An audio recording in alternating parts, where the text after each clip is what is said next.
About 10 years ago, Richie's over there. Richie gave me a little lining tool of his that he had built with his friend, and I used that for a couple of years, and it kind of got me thinking, like, oh man, there are a lot of little parts of making calligraphy that are pretty inefficient. So Richie gave me one, and I used that for a handful of years, and there were only a couple of things that I wanted to change about it, and that's what makes this one special, or some of my additions. Lining is tedious, I already said that. And to use this tool, it doesn't take a lot of training or skill or time. It's pretty straightforward. You go from having a blank sheet of paper and a ruler in the triangle and a pencil. And I always just use the edge of the paper. I make a line, and then the triangle butts up against the ruler. The pencil goes in the hole, and you go back and forth and back and forth and back, and then the edge of the triangle, there are two angles that are important. There's a 55-degree angle on one side that's useful for round hand and grocer script, copper plate. The other side is 52 degrees, that's useful for semi-angular writing like Spencerian. So you can use the 55 degree, and you go slant line, slant line, slant line, slant line, slant line, slant line. And then you have a whole writing staff that's ready to go.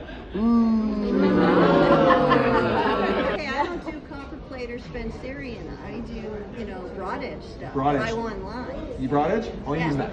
Okay. So that's what I would say. They make lots of tools with, everyone makes tools with every variety of things. This one has a couple of things going for it. I haven't gotten the cool thing yet.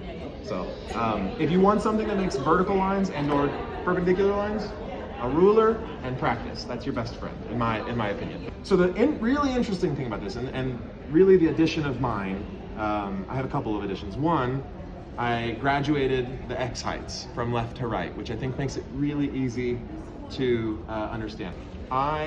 This tool is unique in that it only has 5 holes per set. So I'm gonna walk you through the logic here real quick. These triangles have been around for a while, for over 100 years.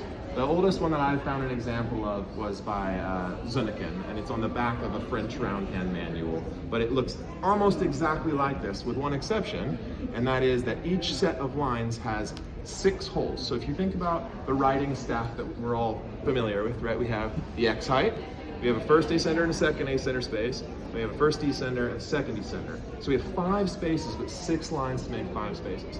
Well, what's really cool about this is I only have 5 lines to make 5 spaces, which means that I actually omitted the bottom line and then spaced each set the appropriate height from the bottom of the tool. Now what that's gonna do is that means as soon as you're ready to make a more complicated calligraphy design, you wanna do 2 lines of script, you move the ruler to the last line you just drew, you don't have to measure anything, and you just do the whole thing over again, and it is correctly spaced. And for those of you who have never worked with a lining tool before, that might not seem like a time saver. Because when you have that 6th hole and you finish that last line and you're ready to go to your next step, you have to know how far that last hole is from the edge, and you have to negatively indent back up, or you have an awkward gap, and it doesn't work. Most of our designs, we're skipping like a whole line in the layout, so you want to skip. This is really cool because now we have 10 lines that are still evenly spaced, and all I had to do was move the ruler 1 time. That's the biggest pain of this whole process, is moving the ruler. The things to think about are almost entirely to do with what happens in the left hand, the hand holding your ruler. When you put the ruler down on the table, you want to go for like the widest piano key stance that you can have, because you want to have pressure on each side. If you don't do that and you go to make a line, you run the risk of a shift, and that is equally frustrating. A couple other fun tricks you can do. So on the graduations, it goes all the way from 3 millimeters up to 8 millimeters. It's all metric. It doesn't go to like 10 or 15 or anything like that. So what would you do if you wanted to accomplish a 10 millimeter set of lines that were truly parallel? It's very obvious.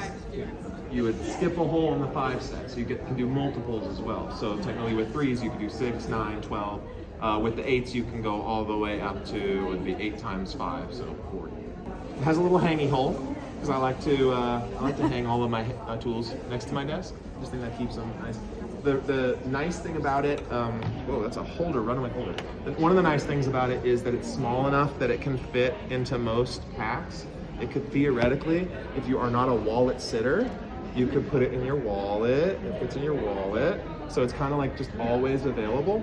That said, it is an acrylic product. So it's not the most, I don't want to break this one because this one's my special one, but you could break it. Horizontal, oh, that's a wonderful question. You guys might have noticed when I demoed that I did the lining this way rather than this way. That's a habitual thing that I have done for a long time, and Suzanne's not here. She's somewhere around the comments. Suzanne Cunningham is one of the people that actually sent it to play test the prototypes. Said, oh, Suzanne, I want to know what you think. And the first thing she did when I got on the phone, she goes, I love that you line towards you, and I've been telling people to do that for forever. The benefit of it is it comes from carpentry. So when you're working with carpentry and you're trying to pick a board that is very straight, what you do is you take that board and you look down it, okay? It's much easier to tell when two things aren't parallel when they are coming directly towards you, when they're converging or departing from one another.